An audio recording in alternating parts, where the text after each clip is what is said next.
Cancer, শ্বাসকষ্ট, রেডিয়েশনে পুড়ে যাওয়া ত্বক এগুলো তাদের সাথে সঙ্গী হয়ে রয়ে যায়। একটি বিস্ফোরণ এক মুহূর্তের ব্যাপার, কিন্তু এর ক্ষতিকারক প্রভাব প্রজন্মের পর প্রজন্ম অবধি চলতে থাকে। রহস্যদ্বীপ, রহস্য যেখানে গল্প হয়ে ওঠে। 1945 সালের 6 আগস্ট, একটি শহর, একটি দিন, একটি বিস্ফোরণ, যেটি পৃথিবীকে এক নতুন বাস্তবতা দেখায়। হিরোশিমা, একটি শান্তিপূর্ণ শহর যেখানে তখন সকালের সূর্য কিরণ মাখা জীবনের ছাপ ছিল, কিন্তু সেই মুহূর্তে কিছু অদৃশ্য অদম্য শক্তি পৃথিবীকে বদলে দেয়। হিরোশিমা, জাপানের একটি ছোট্ট শহর যেখানে কোনো সংকেত ছিল না, কোনো সাবধানতা ছিল না। এই শহরটি ছিল একটি শান্তিপূর্ণ গন্তব্য যেখানে মানুষ তাদের দৈনন্দিন জীবনে মগ্ন ছিল, কিন্তু পৃথিবী কিছু অদৃশ্য কারণের জন্য এক নতুন বিপর্যয়ের দিকে এগিয়ে যাচ্ছিল। আকাশে পৃথিবীর সবচেয়ে ভয়ানক অস্ত্রের প্রস্তুতি নেওয়া হয়।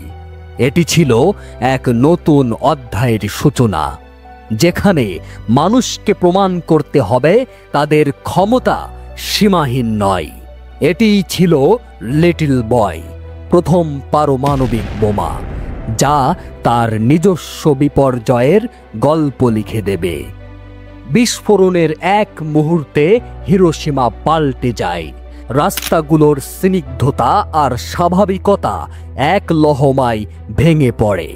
পারমাণবিক বোমা ফেলে দেওয়া হয় এবং আর কিছুই আগের মতো থাকে না। সব কিছুই পুড়ে যায়, ধ্বংস হয়ে যায়। এর পরিণতি ছিল ভয়াবহ।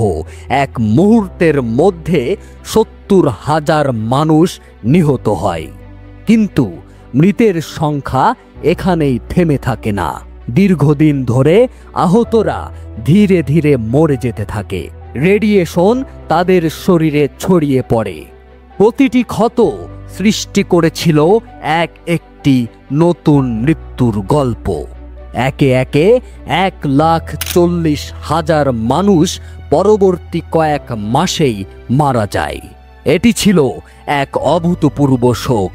পৃথিবী আর কখনোই এমন কিছু দেখেনি, এমনকি যদি একে সঠিকভাবে সংজ্ঞায়িত করার চেষ্টা করা হয় তখনও তা যথেষ্ট নয়।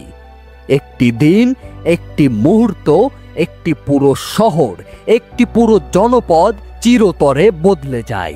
কিন্তু বোমার পরিণতির ভয়াবহতা এখানেই শেষ হয়নি।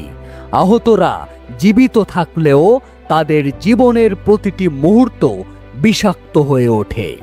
ক্যান্সার, শ্বাসকষ্ট, রেডিয়েশনে পুড়ে যাওয়া ত্বক এগুলো তাদের সাথে সঙ্গী হয়ে রয়ে যায়। একটি বিস্ফোরণ এক মুহূর্তের ব্যাপার, কিন্তু এর ক্ষতিকারক প্রভাব প্রজন্মের পর প্রজন্ম অবধি চলতে থাকে।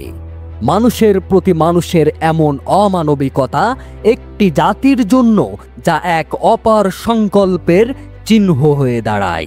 আজ হিরোশিমা অন্যরকম এক গল্প বলে।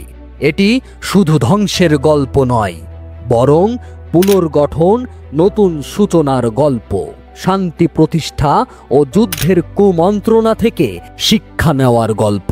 কখনো ভুলবেন না পারমাণবিক শক্তির ভয়াবহতা।